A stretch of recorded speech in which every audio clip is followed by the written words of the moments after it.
Tadi kopi ini gelas kita ini. Pak Iwan. Ini Ayo masuk minyak ini gitu. Oke. Bersama lagi kita dengan channel Mang Devi. Di sebelah kiri saya ada Direktur Lapik 94 dan Studio 94. Dan di sebelah saya persis adalah sejarah muda. enak ya, Bapak Kakang Aris Pujian. Untuk lebih jelasnya apa yang kita bincangkan untuk malam ini, kita mulai. Silakan Pak Bang Aris. Oke, kembali lagi di channelnya Mang Devi. Kali ini di Lab Teknologi kita kedatangan tamu. Bukan tamu, main, enggak tamu bukan. Iya, kita biasanya yang mistis.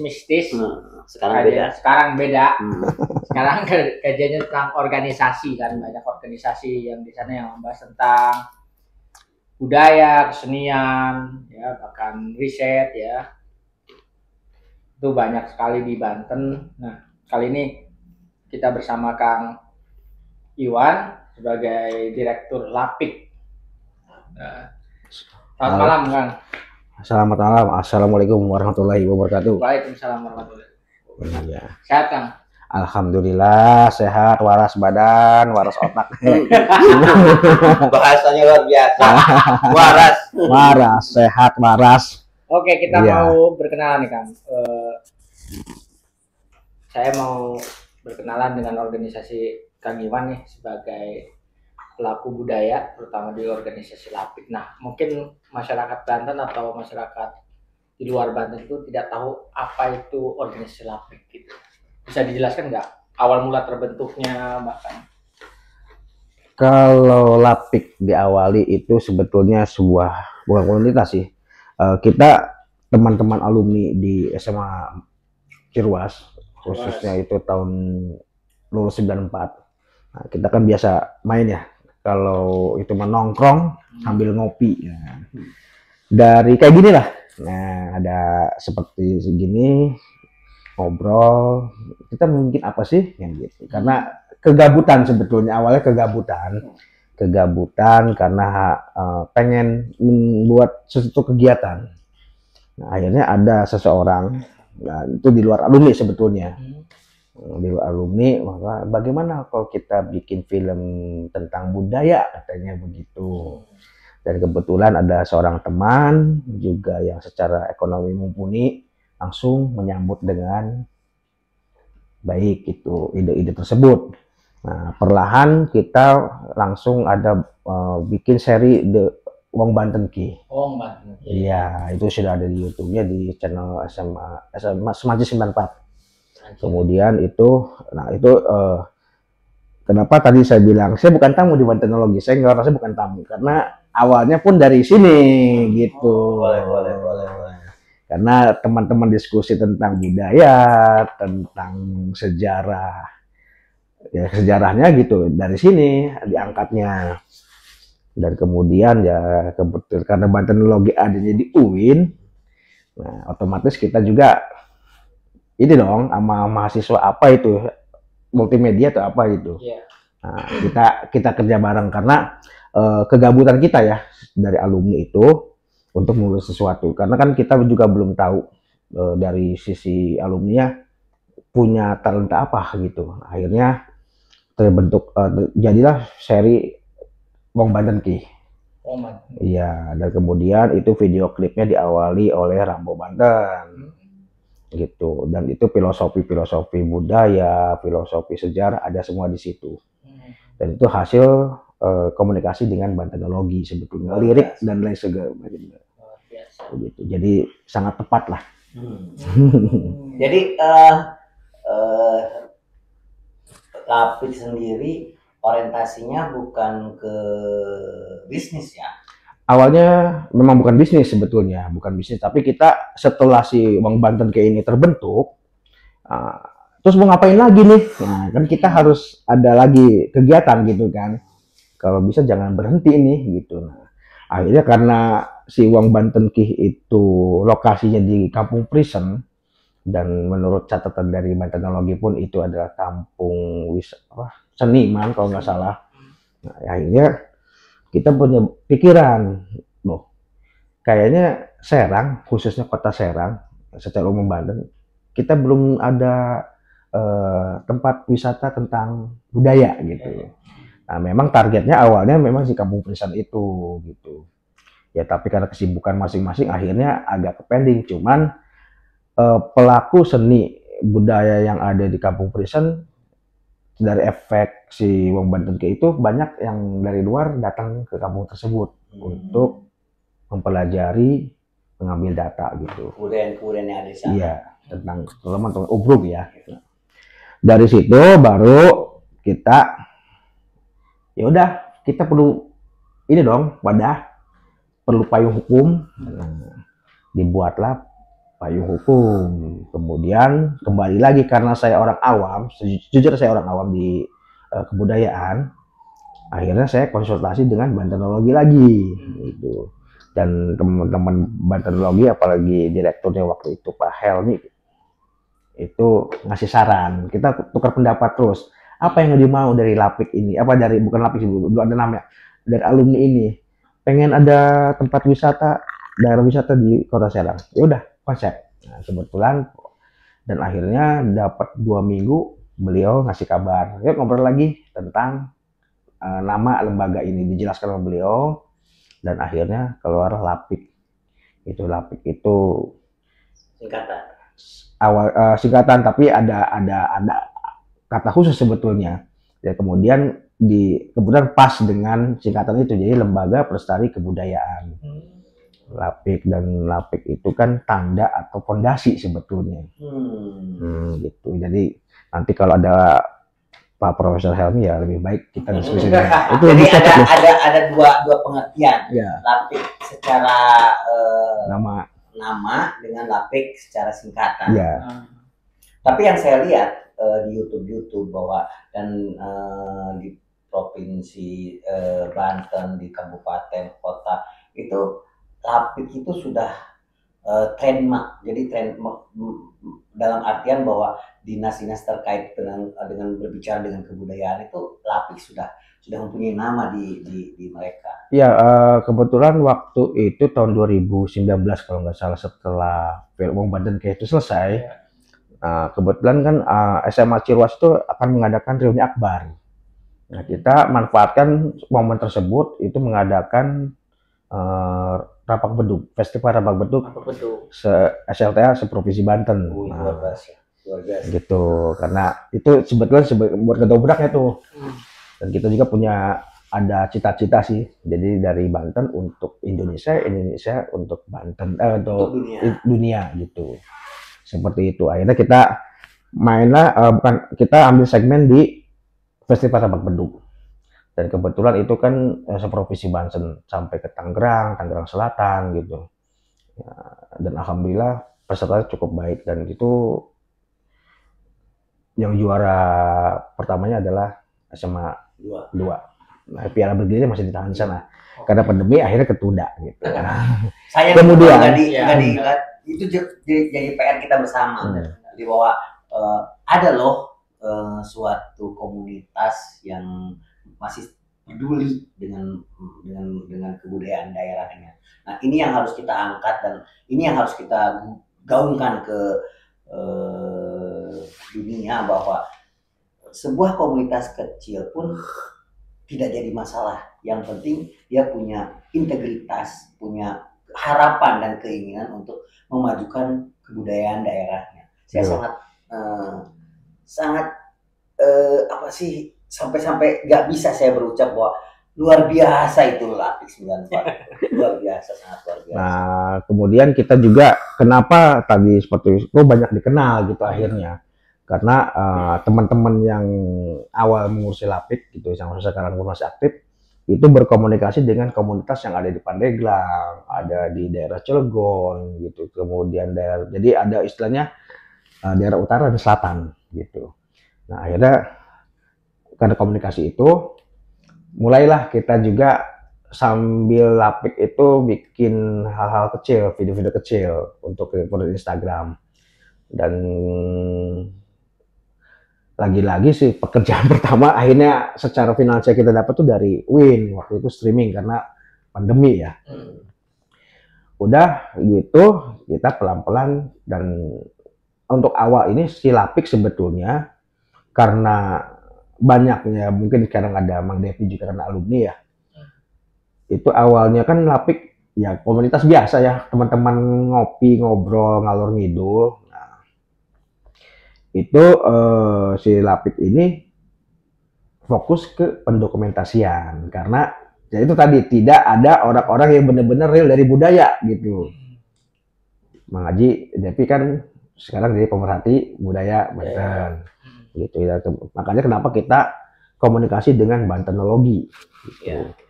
Jadi kita ambil dulu segmennya itu dari pendokumentasian, apapun gitu, keliling aja gitu, dibikin real gitu. Nah mungkin kemudian dari tahun 2021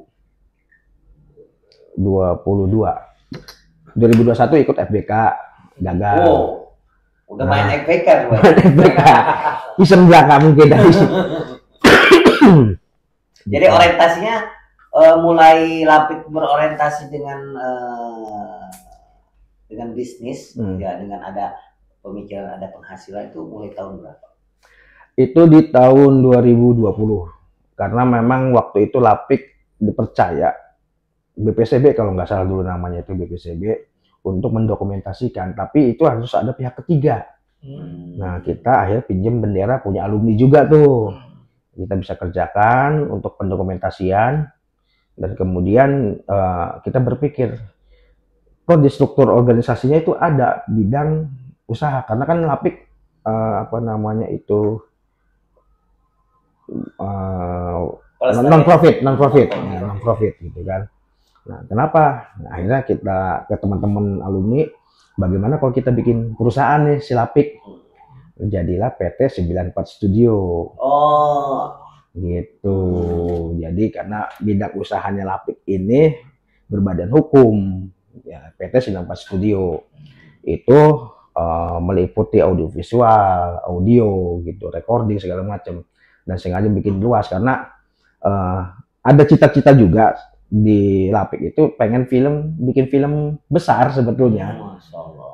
Tentang sejarah apa aja sih Banten gitu kan ya. Mudah-mudahan ada rezeki dan teman-teman sehat semua, itu tercapai cita-cita itu. Insya Allah pasti. Nah, pasti. Gitu. Ya, yang saya lihat soalnya Lapik itu bukan kerjasama dengan BPCB aja, atau sekarang disebut dengan BPK. Saya lihat di Dinas Pendidikan dan Kebudayaan Kabupaten Kota pernah saya lihat. Terus kerjasama dengan pariwisata saya lihat. Hasil-hasilnya wow luar biasa sekali. Apa sih yang menjadi visi misi Lapik? Kenapa dari tagline-nya itu dari Banten untuk Indonesia menuju dunia? Iya. Kenapa keluar bahasa itu? Karena begini, secara orang awam tentang sejarah gitu kan, dan karena bacaan buku di sekolah gitu kan, itu ada yang namanya bahwa Banten ini sebetulnya seperti bangsa atau negara karena sudah punya mata uang, kalau nggak salah tuh, mata uang sendiri, dan punya kedutaan. Itu ini harus dikupas sejarawan. Punya kedutaan gitu kan. Nah, berarti kan betapa hebatnya Banten ini gitu kan. Nah, kenapa harus ya kita cobalah dari orang Bantennya sendiri gitu kan. Ya udahlah Indonesia aja dulu nih, kenalin nih. Banten seperti apa sebetulnya. Nah, satunya itu kan budayanya banyak sebetulnya. Budaya kesenian, budaya sejarahnya juga ada gitu. Nah, itu. Jadi visinya sih pengennya mempertahankan budaya yang ada di Banten itu tetap ada. walaupun kan banyak komunitas tuh yang berharap nanti itu teman-teman komunitas yang lain itu bisa sama saling melestarikan kebudayaan yang ada gitu. Jadi sama-sama nih. Nah, kalau Lapik kan ya tadi itu kita mah tadinya iseng belaka nih, cuman kok ada kesempatan untuk bisa mempertahankan si kebudayaan di Banten tuh tetap eksis gitu. Ya kan selama ini hanya debus yang dikenal gitu kan. Sementara di daerah lain pun masih banyak gitu. Jadi membantenkan Banten itu sendiri. Iya, betul. Kemudian nah secara kalau itu kita dapat pekerjaan seperti visualisasi dari dinas pariwisata, ya mungkin karena kita kan tadi itu di awal bahwa Lapik awal untuk langkah pertamanya pendokumentasian tentang budaya atau sejarah gitu. Nah mungkin gitu kan tertarik nih karena mungkin hasil videonya bagus, dicobalah kan gitu, terus-terusan tapi kayaknya sih alhamdulillah ya. Jadi ada selain bekerja tanpa berpikiran profit, jadi ada bagian yang mendapatkan profit untuk menunjang itu. Soalnya gimana pun sebuah kemajuan kebudayaan itu tanpa ada biaya musik. Betul, karena suatu kegiatan pasti perlu biaya walaupun seperek Iya, saya setuju. Tapi kalau misalkan ada kegiatan misal pendokumentasian itu nantinya lari ke Lapik atau ke nanti bidang studio 94 itu? Sejauh ini yang saya tahu ya, walaupun saya direktur, saya tahu nih, maksudnya gini, mungkin orang akan mengenalnya dengan Lapik 94. Tadi itu untuk audio visual, kemudian equipment itu kan adanya di badan usahanya PT 94 Studio. Nah, jadi mungkin kalau misalnya kayak Kementerian Pendidikan itu masuk Lapik nih. Nah, ini bukan dilempar karena ada syarat tertentu juga kan di kementerian itu bahwa harus ada pihak ketiga yang mengerjakan gitu kan ya kita. Ya udah ini kita juga punya badan usaha gitu dan kita juga selalu maksudnya kita compare nih harga kita ya kalau secara bisnisnya ya di PT 19 itu masih bisa masuk loh gitu aja. Jadi jangan berbicara angka itu apresiasi di belakang itu di belakang itu jadi pokoknya kalau misalnya ada badan usaha minta pendokumentasian tentang budaya ya nggak apa-apa datang ke Lapik gitu karena apa nanti kan di patching apa bahasanya itu kita mau tentang budaya apa nih gitu kan kita diskusi dulu tuh dan nanti ya orang badan usaha itulah yang mengerjakannya gitu. Nah, nanti sebenarnya Lapik 94 Studio ini ada direktur laginya atau memang satu Kang Iwan megang dua itu? Awalnya saya dua karena direktur Lapik saya kemudian badan usaha. Nah kalau si badan usaha ini saya bukan direktur karena direktur ada teman saya yang berarti ada dua direktur. Nah cuman direktur ini menunjuk saya sebagai manajer operasional ya untuk keperluan audio untuk keperluan visual gitu. Nah itu berjalan seperti biasa cuman karena beban sih menurut saya ya karena dua kaki kan ini ditambah lagi kaki bayangan gitu kan. Nah ini akhirnya bukan saya harus lepas satu karena apa biar bisa mandiri ini jadi saya tetap di Lapik karena kan ini si perusahaan kan ada direkturnya sendiri biar langsung karena Lapik dan 19 Studio itu sebetulnya orang masih sama cuman biar manajemennya ke kontrol saya serahkanlah itu ke direkturnya silakan nih saya di Lapik tidak apa-apa gitu kan. Nah jadi kalau misalnya si Lapik punya kerjaan ya saya harus tahu dong itu saya harus tahu. Iyalah. Karena gimana juga direktur harus mengetahui. Iya harus tahu. Ya walaupun saya tidak terlibat langsung gitu kan nanti ini ada direktur lagi loh yang masih teman kita kan dari alumni ini gitu. Ini ada kerjaan nantinya gitu. Tetap komunikasi seperti itu. Jadi memang saya bukan melepas 19 sendirinya karena biar mandiri dan lebih cepat majunya gitu. Yang saya bikin hebat itu Lapik 94 orang menggaung-gaungkan Lapik 94 dengan Studio 94 tapi orang tidak tahu siapa orang-orang di dalamnya. Itu yang buat saya buat menarik. Maksudnya ya harusnya kita harus expose bahwa ada siapa sih di Lapik 94? Ada siapa sih di Studio 94? Ya. Jadi orang akan mengenal, oh orang itu tuh yang berjasa juga di Lapik.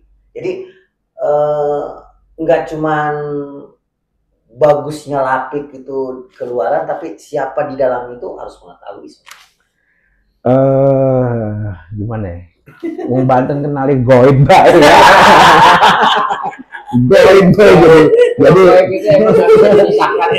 goib jadi konsep bahasa kita alam goib tetap kita dapat ya. Kenal mistis. Nah, jadi karena hanya beberapa orang, tapi kita tetap konsisten ya, dalam arti kalau bisa ada, kan ini ada teman-teman dari, seperti saya bilang, bahwa Lapik itu dibantu juga, dan kita bukan merekrut ya, dengan kesurelaan bergabung gitu, dari mahasiswa-mahasiswa UIN nih, yang notabene sih kayaknya kreatifnya luar biasa gitu kan. Nah itu bisa, akhirnya kita juga terbantu sama mereka sebetulnya, terbantu nih gitu, sampai istilahnya audio visualnya tuh ya punya karakter tersendiri ya gitu.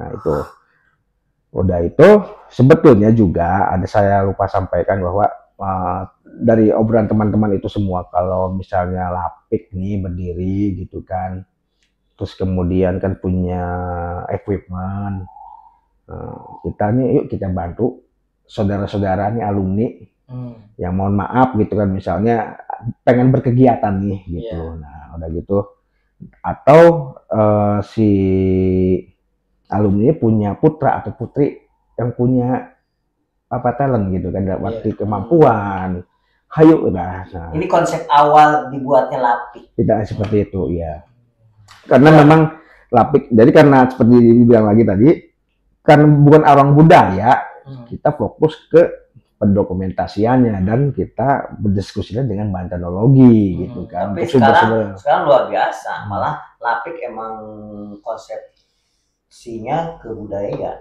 apalagi yang dihasilkan oleh Lapik yang saya lihat sekarang ini, walaupun tidak diekspos di media massa, tapi saya lihat bahwa ini produk-produk Lapik loh sebetulnya, yang ada di dinas-dinas itu.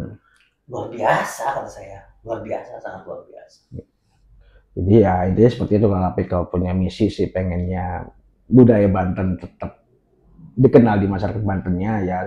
Targetnya sih memang ke dunia, walaupun dia sudah tahu gitu kan. Ya secara dokumentasi mungkin kan banyak di daerah Eropa kali ya, Banten ini dokumentasinya gitu kan. Ya tapi kita nggak bisa mengukur itulah. Tapi pelan-pelan kan berharap sih dari teman-teman alumni, baik putra atau putrinya itu bisa bergabung tuh gitu, bisa bergabung, ayo. Jadi ya itu, kalau saya sih 9% saya lepas sengaja gitu, kenapa, biar bisa terkontrol apapun kegiatannya gitu, itu aja. Jadi ya Kang Aris ya, cita-cita banyak di Lapik itu, termasuk penerbitan buku, kan bisa mungkin ya. Bisa. Hanya belum ke profit, jadi masih benar-benar non profit. Jadi kalaupun pembuatan buku ya cuma hanya sebagai apa, hiasan saja. Karena di pembuatan buku kan butuh profit. Itu hiasan aja. Jadi kenapa nanti mungkin kalau pekerjaan-pekerjaan yang sifatnya profit itu akan lari ke PT 94 Studio kalau menurut saya sekarang ini ya gitu. Walaupun nanti misalnya suatu dinas atau suatu badan usaha, ini ada Lapik 94 tentang budaya gitu kan, kita dipanggil nih gitu kan, diskusi segala macem. Nah itu akan disampaikan bahwa yang ngerjakannya itu ya pakai badan usahanya dari PT 94 Studio itu gitu. Berarti setiap pekerjaan dokumentasi misalkan dapat, tetap kita dibagi dua organisasi ini. Apanya nih? Untuk profitnya gitu. Ataukah hanya karena badan usaha ya kita disimpan di badan usaha saja? Sebetulnya harusnya ya.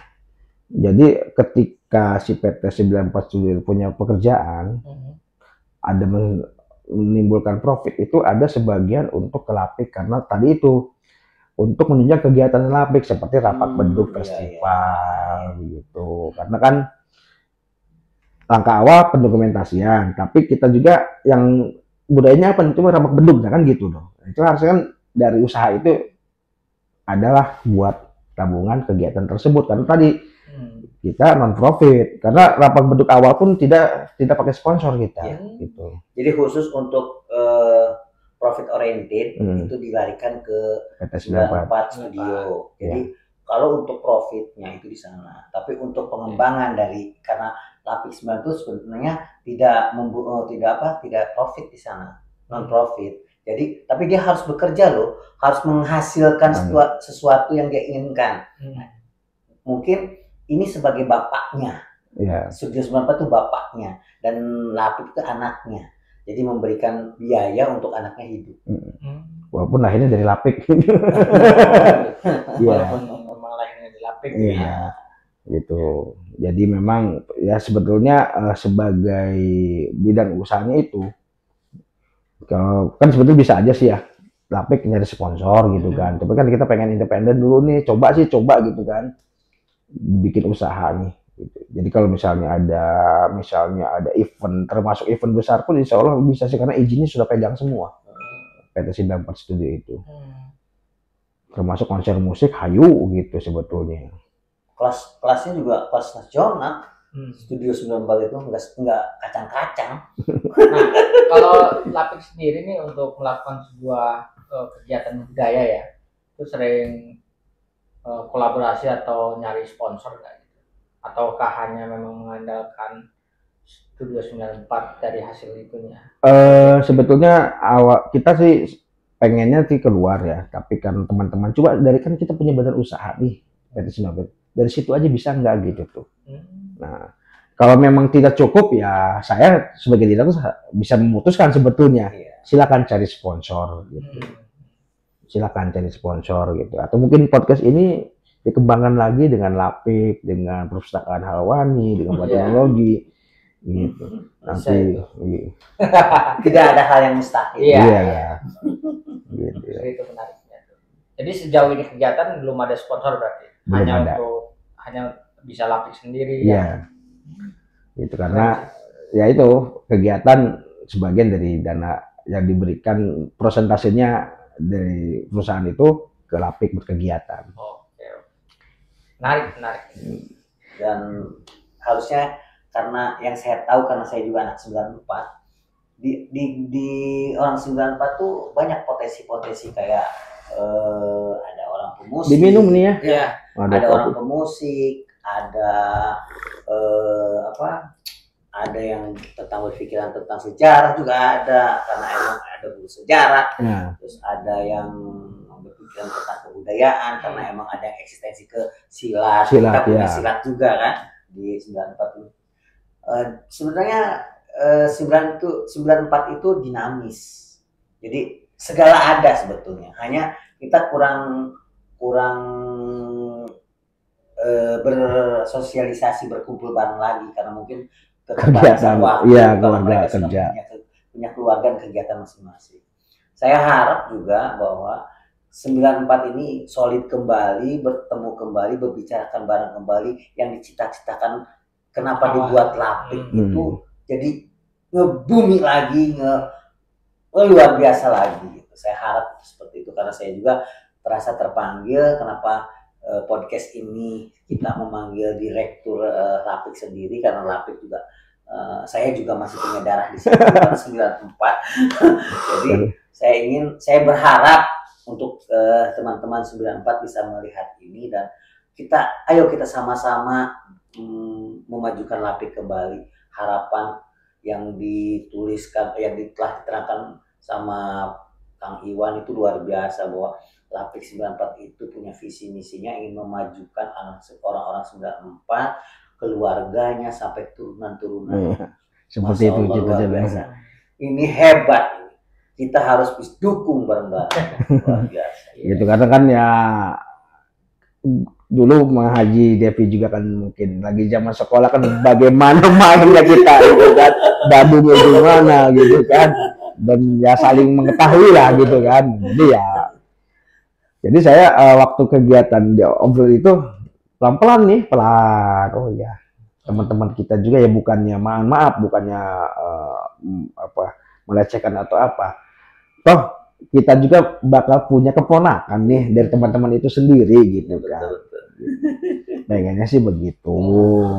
Sebelum kita close podcast untuk malam ini, apa closing statement dari Kang Iwan untuk teman-teman Lapik 94 ataupun untuk semua teman-teman 94 ataupun untuk semua yang mendengarkan podcast ini? Apanya nih? harapan Lapik. Harapan Lapik sebetulnya awal. Lapik harapannya bahwa dengan adanya, karena Lapik itu tidak sendiri dan banyak lagi komunitas-komunitas tentang budaya, komunitas tentang sejarah. Nah itu marilah kita sama-sama memajukan dan melestarikan kebudayaan Banten seutuhnya gitu. Itu seutuhnya dalam arti kita tetap kompak secara orang Bantennya nih gitu. Jangan saling menjatuhkan, jangan saling menyikut, bahwa kita ini punya Banten yang cukup terkenal dengan kedutaan besarnya gitu kan. Budaya juga bagus ya, sampai istilahnya dokumen pun sampai dibawa tuh ke negara Eropanya itu. Luar biasa Banten. Ya gitu. Nah kemudian untuk teman-teman alumni, ya yuk kita ya komunikasi mau tetap ya, silaturahmi segala macam. Nah untuk hal-hal yang begini nih, mohon maaf ini karena ada si alumni SMA Cirwas ini punya badan usaha dengan PT 94 Studio. Ayolah, mari bergabung gitu. Yang punya anaknya, putranya bertalenta, ayo nggak apa-apa, diskusiin aja. Ada saya, ada Mang Depi gitu kan dari alumninya, banyak semuanya gitu kan. Nggak apa-apa, karena ya saya pun meluangkan waktu tuh serius gitu. Saya meluangkan, nih ayo gitu, untuk Lapik saya totalitas ya. Ya, karena apa? Ya itu kembali lagi bahwa kita juga punya saudara, punya keponakan dari teman-teman sendiri gitu. Itu aja. Aris gimana? Oke, sangat menarik sebenarnya. Bagaimana organisasi kebudayaan bisa lahir dari alumni SMA 94, SMA 1 Cirwas. Cirwas ya. 94. Apalagi tujuannya juga bukan hanya dokumentasi saja, tapi ingin membantu ya. Ingin membantu para alumni 94 gitu ya.